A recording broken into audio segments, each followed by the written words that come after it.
Good afternoon, everyone, and welcome back to Conversations from Stritch. My name is Dave Livingston, president of Lewis University. Really excited to be here, and I must say in my opening remarks, I am thrilled that we are now less than a week away from the start of classes. In fact, tomorrow afternoon around 1 is when the residence halls open back up for people to start moving their stuff back in and getting back on campus. So we're very, very excited about that. Also, I just want all of you to know that we are ready for your return. We're going to be talking about all the ways in which we're, trying to get ready as an institution for the whole next year, but especially we're excited about your coming back in the next 3 days and starting classes on Tuesday. So move-in, as I said, starts tomorrow at 1. Just a few little announcements about that the campus is already alive with activity. We have 2 basketball games this afternoon. The women play against University of Illinois at Springfield at 3. The men play against UMSL at 5:30. Those are all available through our website, so you can go on to the Lewis website, click on NCAA Athletics, and you can find the video stream, or as some of you might have to do it the way I do, which is sometimes I just keep it open on my phone for the stats while I'm doing other work, and I can check on the scores. So, cheer on our teams virtually. Obviously, swimming is also going on, and volleyball will start soon. So we're excited about all of that. I want to again say thank you as we begin this show to all of our faculty and staff for preparing the campus for all of our students to return next week. There's been a lot that we've learned over the fall semester, and much that we've then integrated into how we're starting up this new semester. So we've tried to refresh a little bit some of the signage on campus and do all sorts of things, but we're ready for you to come back and excited for the new semester to begin. That is really about all that I want to add, but I'm joined, as I often am, almost always. I think we've had 1 week where we weren't together on this, by Dr. Christopher Sint, our provost, and he has a bunch of announcements about COVID and return to campus and all of those things. So Great. Welcome, Chris. Oh, thank you, and good to be with everyone as always. And it is great to be here as students are about to move in and people are getting ready for the spring semester starting on Tuesday. And it is great to see faculty here checking classrooms, and our preparations for the spring semester are kind of winding down, and the campus is ready both in person and virtually for a great spring semester. I do want to make several announcements, mostly related to COVID-19. One quick announcement related to the residential students moving in. Just a reminder that test results are required for move-in. I know almost everyone has dealt with this in one way or another, but just a reminder that those results, if you haven't done it yet, can be posted on the Lewis University app, Lewis U app, and I'm going to say a few other things about the app later. Regarding testing, we continue to have free testing on campus. There will be 2 opportunities in the next week. One is on Sunday, when the Illinois Department of Public Health will be on campus beginning at 8 a.m. in Lot GG of our campus for a testing day.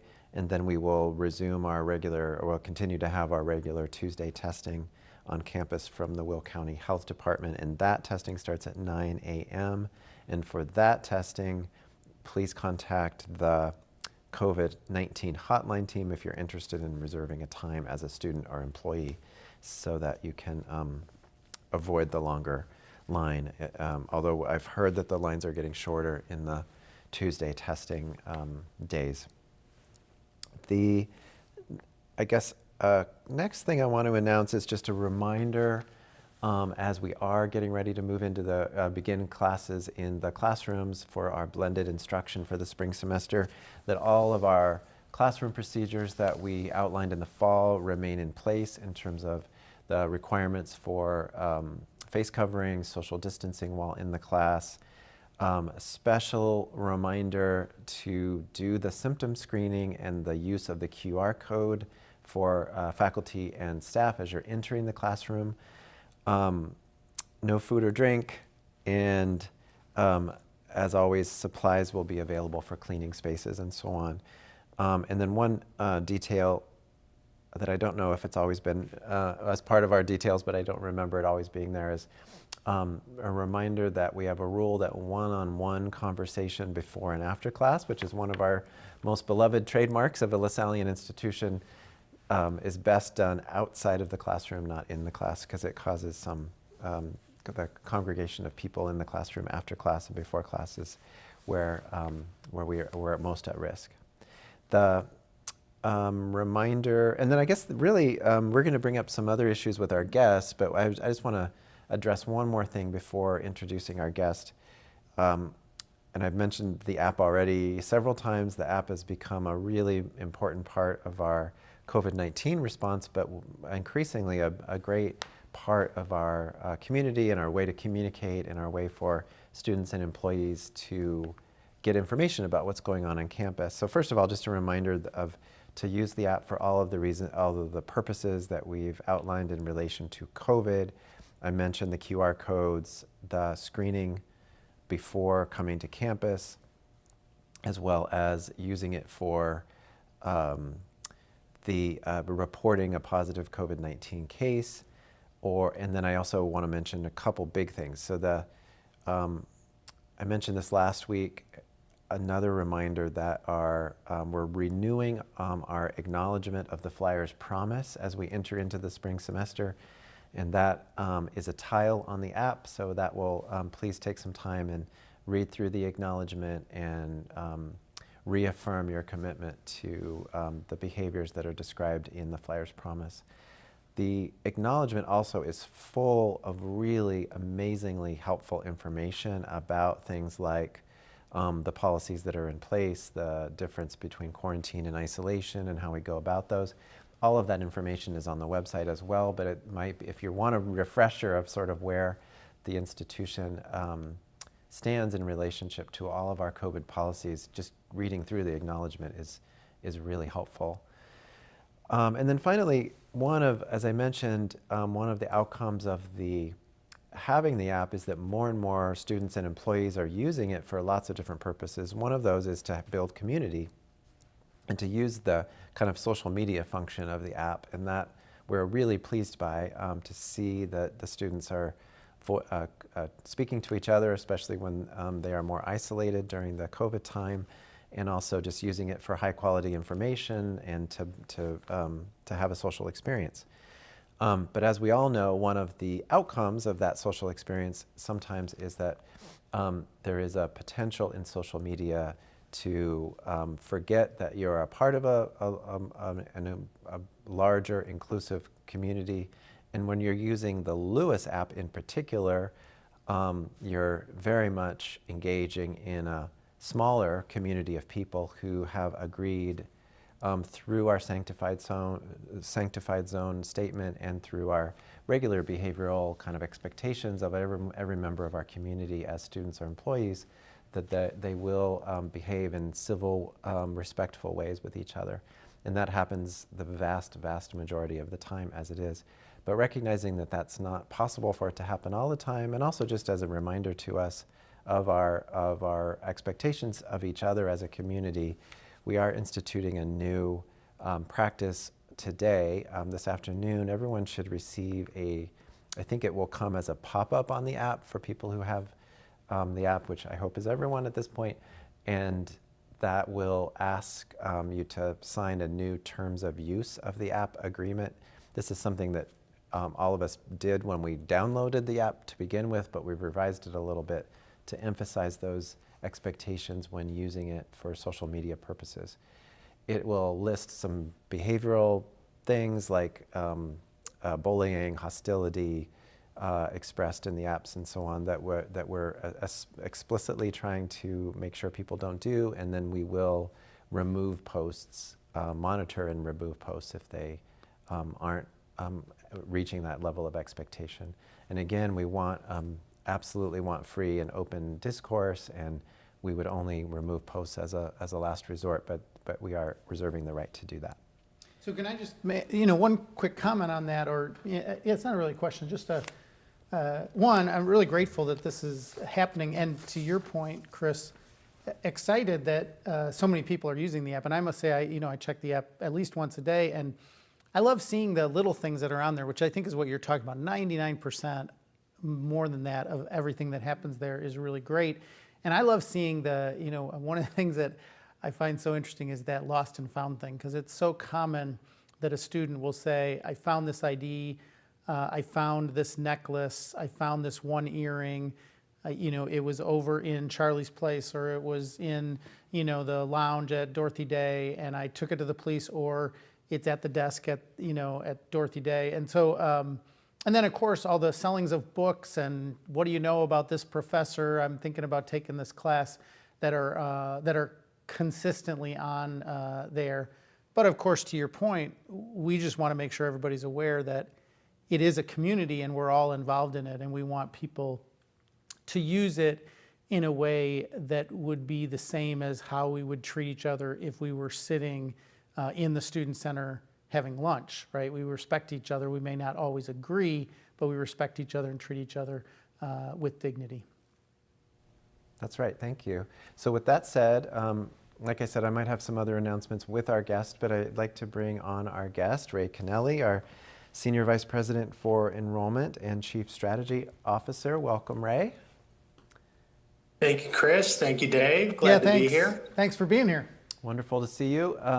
So, we have a whole range of things we might want to ask you about, but I guess our first question is that it's a couple of days before the spring semester. So how does the enrollment look to you for the spring, and what are you observing about trends during this beginning of the spring semester? Yeah, thanks again, Chris. The break period that we've been on for the past few weeks is in some ways provided the real first opportunity to both reflect on the fall and the journey we've been on, as well as look ahead here to the spring semester that is upon us. As we think specifically about spring, currently, as of this morning, we have just under 5,500 total students registered for classes for the spring semester. In terms of the complete enrollment for spring, we're anticipating that number to grow to just under 6,100 total students before we complete the spring semester. And the trajectory we're on right now is very consistent and similar to prior years, which I think in many ways is a somewhat remarkable scenario, given all that has been encountered over these past 8 to 9 months in terms of COVID and the changes that have occurred, and all that has kind of impacted students along the way. At times like this, it's almost somewhat remarkable, that our enrollment has continued to progress in this manner. I was looking at the end of fall semester, and some have maybe heard this in other settings, but, we concluded the fall with a total overall head count of 6,471 students, which was higher than the fall 19 total head count number. And so once again, a chance to kind of really reflect back on how the university has continued to progress from an enrollment perspective, even in the midst of what has been some really challenging circumstances. Ask you, and Chris, certainly you can join in on this. I'm interested for our audience to hear you talk a little bit about why you think that is. So just kind of contextualize that. there have been institutions across the country and certainly institutions in the Chicagoland area who have seen enrollment drops of 1 or 2%, some that have seen their enrollment drop by 5 or 6%. And we know that some of the reasons for that are, because their families have lost jobs, or, they were concerned about COVID. So that we were able to maintain our enrollment, and it is up over the previous year, but not up in such a way that we would be, we could call it flat, but it was a little up. But what allowed us to maintain our enrollment, and we've talked before on this show. In fact, we did 3 shows, I think, on the surveys we did this fall about the experience of our students, the experience of our faculty. But from your perspective as somebody that's worked in enrollment for 3 decades or more, what would you attribute our success as a university in terms of maintaining our enrollment and growing it slightly this fall, as you say, in the midst of what was a really challenging last spring and entrance into this fall? Yeah, I think that's a great question. And just to amplify the points you made in introducing that, the Illinois Board of Higher Education in early December came out with their fall enrollment report for all institutions across the state of Illinois. And as you indicated, when you look at that report, you realize just how fortunate we've been when you see the enrollment change that has occurred across many institutions across the state, most of it negative, most of it declines. It puts in some ways an exclamation point on the work that Lewis has done. And on one level, Dave, I guess I would answer the question is that in moments like what has occurred, it really does draw out the best of what Lewis has to offer students. So I think it really is a reflection of the community and the culture of Lewis and the deep concern we have individually for our students. And I think at a time when all of these things were kind of turned upside down, the way in which Lewis continued to connect with our students through our faculty, staff, through our flyer to flyer calling campaign, that constant attentiveness to each student individually and their needs, I think was a major factor, a major point of distinction in our ability to continue to encourage students to stay enrolled, to stay motivated, to stay focused in the midst of all of this. I think a second point that really amplified this as well is we knew economically that many families and students were dealing with job loss and income loss during this time as a result of COVID, with the extensive amount of closures and layoffs.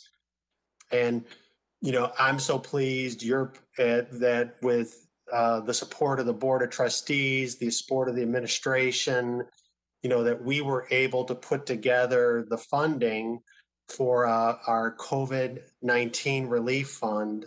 And so as we think about the fall, we had over 500 students receive specially targeted grants from the institution to help, in a sense, replace dollars that they were unable to contribute to their own tuition bill due to loss of income.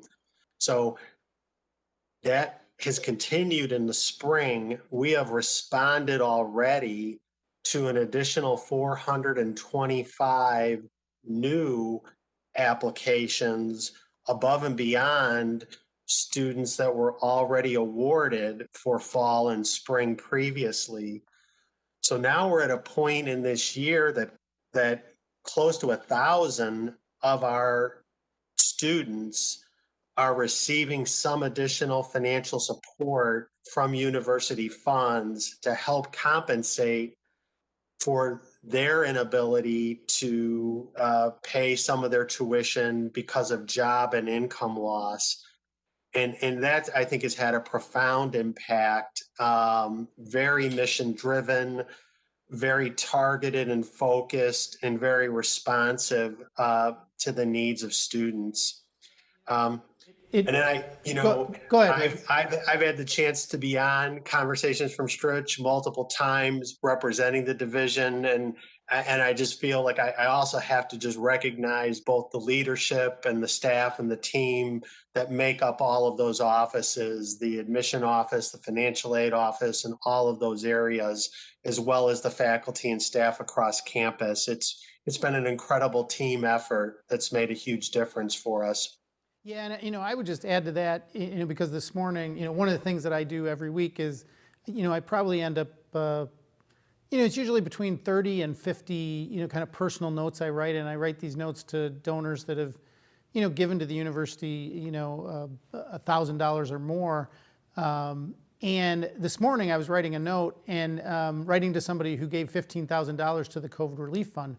So in addition to the team on campus, many of the alumni who are not on campus anymore but spent for the best years of their life on campus are writing checks to support our current students because they know of the financial circumstances that people are under. So the generosity that's come out of this campaign and it's been easy for me. I've made a lot of phone calls to ask people to help out. And, when you say to somebody, you see the figures about how many people are unemployed. Many of these are, are grad students, or they're, moms and dads of our current students. And, are you willing to help these students out with this kind of one-time grant? And the response has been really incredible. So, thanks to you, again, the people in financial aid, the people in admissions, people across the university that have helped us to find the right students and get that money out, but also thanks to all of our donors who have contributed and made this possible, because we will end up giving out, I think, close to $1.5 million through this fund. Can I add one more comment on Please. that? Yeah, I think, once again, I'm in constant communication with my peer group across the state, the region, the country. And while there are other examples of schools doing similar things, it is far from universal. And as I've had opportunities to talk to my peer group and VPs for enrollment at other institutions, once again, it's a reflection of Lewis, our mission, our commitment to students, that this is not something that is universal or is happening at all institutions across the country. And I think it's just been a significant piece of helping our students stay enrolled during this challenging time. Yes, I think it's amazing that so many of our students are continuing and have the ability to stay enrolled and to move closer to graduation, which is really what we all are looking for their success. And I just want to maybe add one thing, and it may have, certainly it was in the subtext, if not what you said, Ray, in addition to our incredible staff and faculty who've done incredible work, great work in supporting and educating our students this year, I just want to put a little word in for our students who have been incredible, just tenacious, and I think it just speaks to the character of the students that we have, and the ability, the flexibility, and the tenacity that they've had in order to, under really trying times, both at home and through the making transitions in the educational process, to be able to be successful. So, and then I just want to add on to one thing that Ray said. In addition to the COVID-19 Relief Fund, we also still have technology available in our STAR program, so the ability for students who are not able to easily access their courses to borrow laptop computers, hotspots for their use, is that we still have available technology. And so there's my email today will link both to the COVID-19 Relief Fund form and the and the star form. Ray, I just want to maybe ask you to elaborate a little bit or reflect a little bit about some of the other trends that are going on in terms of our different student populations. Some people just might be interested in that from our internal community, but others watching might just want to know a little bit more about like how diverse our student population is and who they are in terms of graduate and adult students, as well as our traditional undergraduates, and how are they trending differently if they are? Yeah, no, that's another really good question. And so as we think back to that fall enrollment and sort of the end of the fall semester, within that overall headcount number, we did see some shifts and some trends and some changes in our enrollment composition. Um, we had our largest overall total headcount in graduate level students. Roughly 2,150 of those students were at the graduate level, which once again for Lewis is our high watermark as an institution.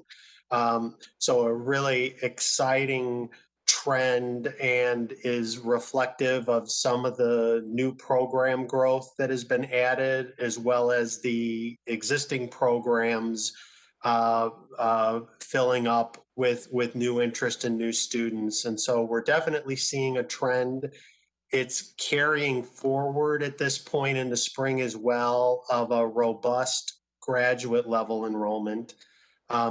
We also saw a similar positive trend in what I guess I would refer to as a more part-time or less than full-time undergraduate student.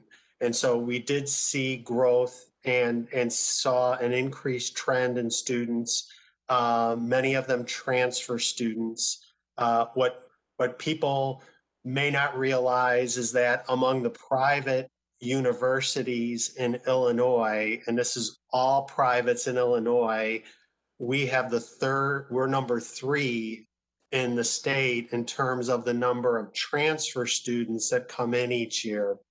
And so we've seen that trend continue in a very positive way. And I think the one area within our enrollment that, has probably been more challenging, and as we look ahead going forward is probably going to continue to be somewhat of a challenge, has been a little bit of slippage, a little bit of enrollment decline in what would be considered our full-time traditional undergraduate enrollment.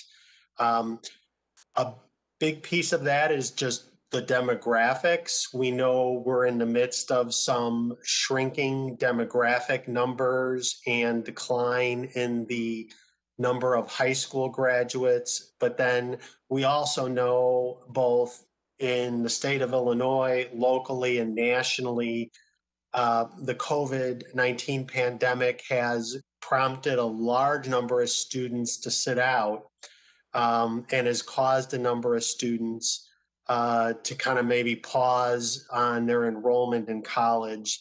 And that's an area of challenge that I think is going to be with us in the coming year as well. We anticipated perhaps more. I'm sorry. Yeah, No, go ahead, Dave. Well, I was just going to say on that front, because I think this can be a good transition into thinking about the coming fall.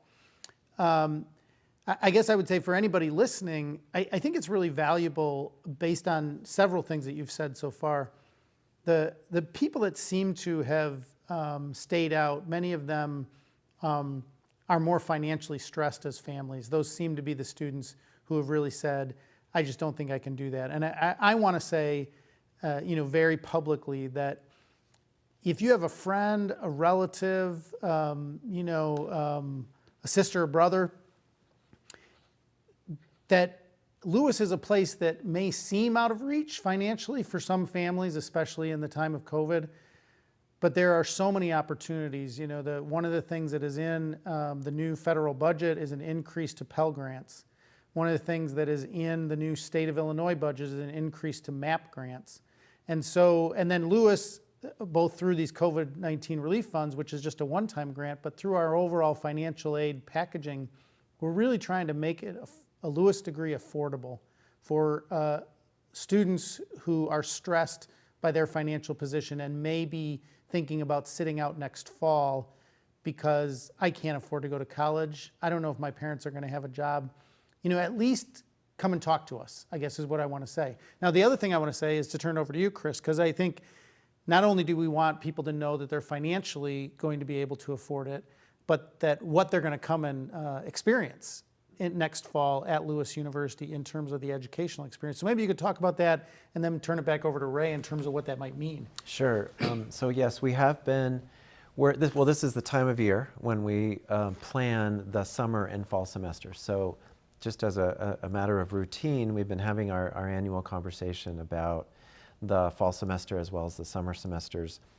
And clearly, this is a unique time, and our conversation is much more rich and robust than what is typical. And so, I guess that's been a great conversation. It's ongoing. The schedule will be published in middle of March and so on, so for students to be able to access. But I think it's pretty clear to us at this point, and we are assuming going forward that there will be no restrictions or very little restrictions on our ability to have in-person instruction in the fall. And that would likely mean things like our classroom capacities are going to go back to the way they were before. Our ability to have regular sized classes in the classrooms and regular schedule in terms of in-person instruction. So we're very excited about that and planning with that assumption based on our knowledge of how the COVID is trending, how the vaccination schedule is trending, and what our access will be to those protections. At the same time, we're absolutely continuing planning to be extremely flexible and to be able to adjust to anything that might come up along the way in terms of a recurrence of COVID and a new strain or anything else. And really, honestly, this is going to be our mode of operation for the foreseeable future. Some members of our community may remember we had a mumps outbreak about a year before COVID started, and we will continue to be flexible. And one of the reasons we have been so successful this year is that we learned from the mumps experience and did prepare to be able to make quick adjustments in terms of our instructional methods. So that's just a way of saying that we're always going to be flexible, but we're assuming that we're going to be able to do in-person instruction at a regular scale in the fall.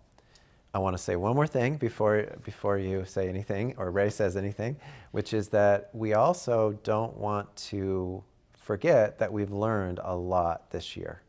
And we've not only learned how to teach well online and in blended formats, but we've also learned what our students are interested in terms of added flexibility in relationship to their schedules, ability to do things like have richer co-curricular activities, better access to athletic schedules and so on when we're not in person as much. So we are planning the schedule consciously with an awareness to make a slight adjustment from what has been typical in the past to have more online opportunities and more blended opportunities in the fall. And that will probably continue, and we'll make adjustments from semester to semester. That will also allow not only the kind of practical flexibility of our students, but also if some of our students who are more in high-risk categories or have more trepidation about returning after this year to a fully in-person schedule, probably will have some options around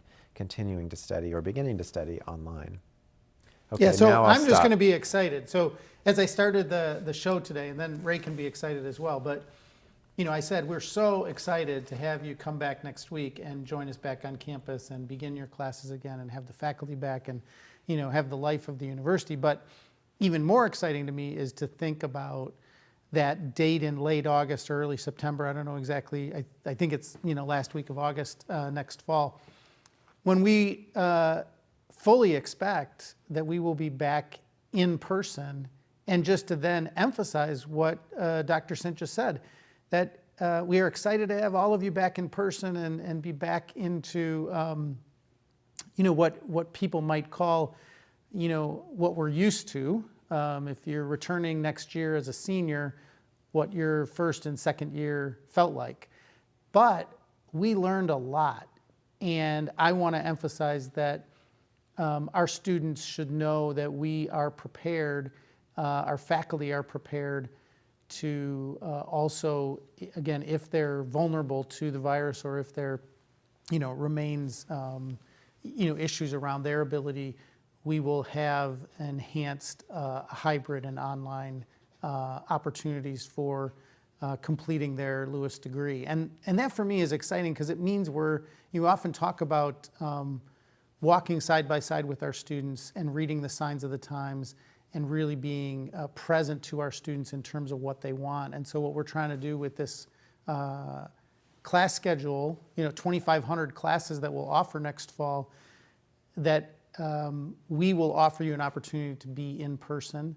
And if you want to be online, we're going to offer you that opportunity as well. And we're really excited about that. So Ray, I don't know if you have any reactions to what Chris said. Maybe I've stolen your thunder, but I'm very excited, as you can tell. No, it's very exciting to think about the coming fall and to think about the totality of the college experience. And of course, the academic portion is the most significant and impactful and why students are pursuing a college degree. But I think we know and recognize that the total college experience and what I like to call the total Lewis experience has so many additional benefits and opportunities and growth for our students. And it's very exciting to now, after this period of time, to start to anticipate, to think about, and to plan for that coming up in the fall. And I know our students, I was on a webinar about a week ago, and the presenter talked about this very dynamic and used the analogy of, a rubber band once stretched never really goes back to its original shape. And he used that in terms of classroom delivery and said, students now have come to appreciate many aspects of hybrid and online. And it's not that they don't want to come back to the classroom and be in the classroom, but they now recognize some of those benefits, and they'll want that to exist side by side along with some of the traditional in-classroom experiences. And I think when I hear Chris talk about the planning from an academic perspective, I think it's going to be really exciting for our students. Is sort of an opportunity for us to continue to meet them where they are and help them to be successful. Great. And I wanted to mention one more thing I overlooked talking about summer. One thing we learned last summer is that we did go completely online, and our enrollment went up in the summertime, and we had a lot of very positive reactions from students, both in terms of their what they told us as well as from the outcomes in the classroom. So we probably will do about, and summer is sooner from now than fall is, so we want to be a little bit more careful with our planning around COVID. So we probably will be mostly online in the summer, probably a little bit more in person than we were last summer. And that allows us to almost experiment with in-person instruction in the summer coming up while maintaining most of our classes online.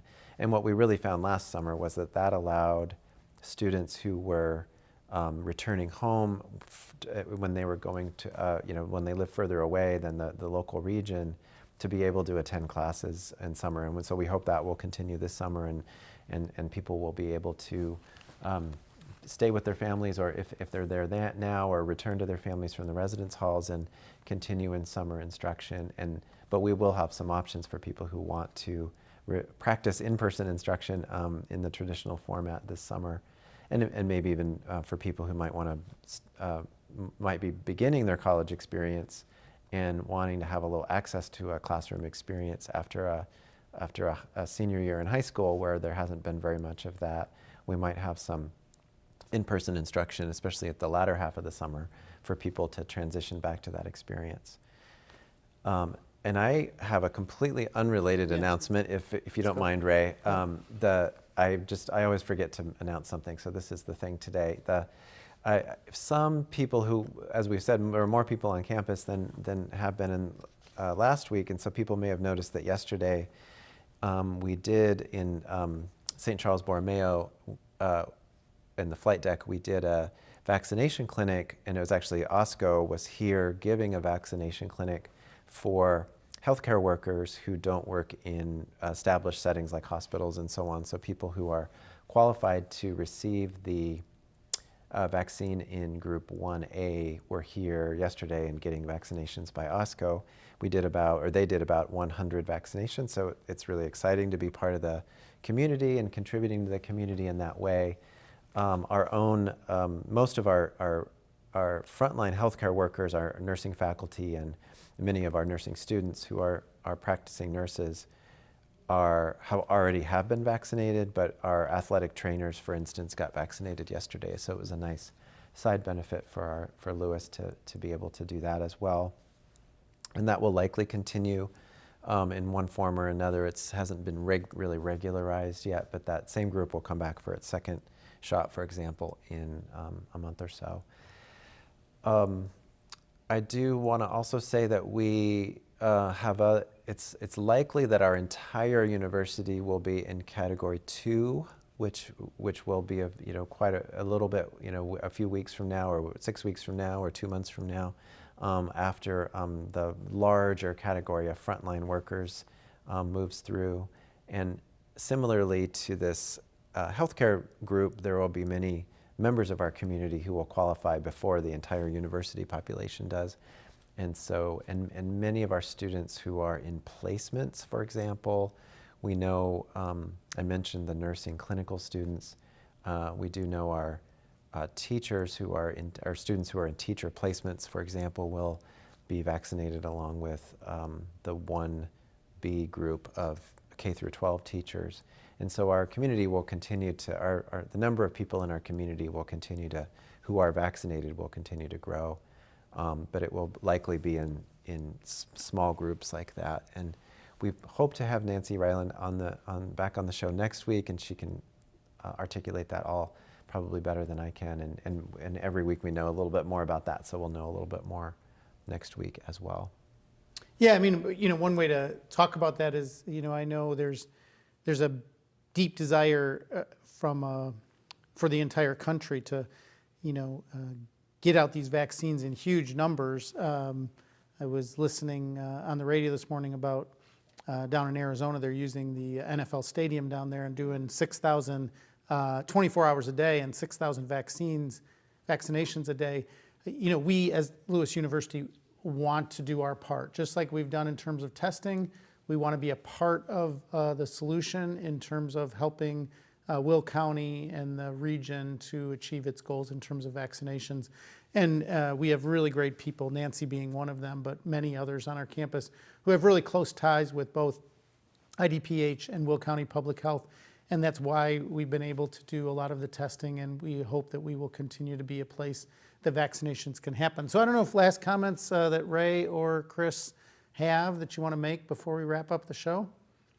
No, I would just want to express continued thanks and appreciation to everybody within the Lewis community who supports our students and has helped make our enrollment possible. And it's going to continue to be a challenging road ahead, until we're fully beyond COVID and the vaccinations have occurred. But once again, just a deep and very heartfelt sense of appreciation for all the work people have done to help our students.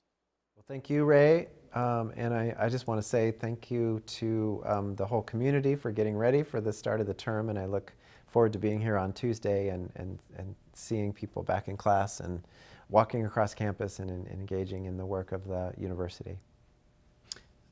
Great. So yeah, and I will say the same thing. I'm really excited about next week. I'll be here next Tuesday to be welcoming people back on campus, and want to also extend my thanks. I know over the next 4 days there will be a lot of work by faculty and staff to make sure we're ready, but we are excited about you joining us again and getting back to the life. You are the soul of this body. The body is in some sense, the infrastructure of campus, but it never feels quite alive until you as students and faculty and staff are back walking around doing what you do. Last thank you, and then we'll be done for the day, which is I want to special thanks to Carl Zahn, who's our student producer of this program. Thank you, Carl, for being back on campus already and for making this production possible. Thanks to John Kilpatrick and Joe Glatz, who are often always here to make sure this show is possible. And thank you, Chris, for joining me today. Have a wonderful week, everybody. Next week when we're here, we will be back on campus and classes will be running, which is very exciting. So have a wonderful week. God bless you and all those that you love.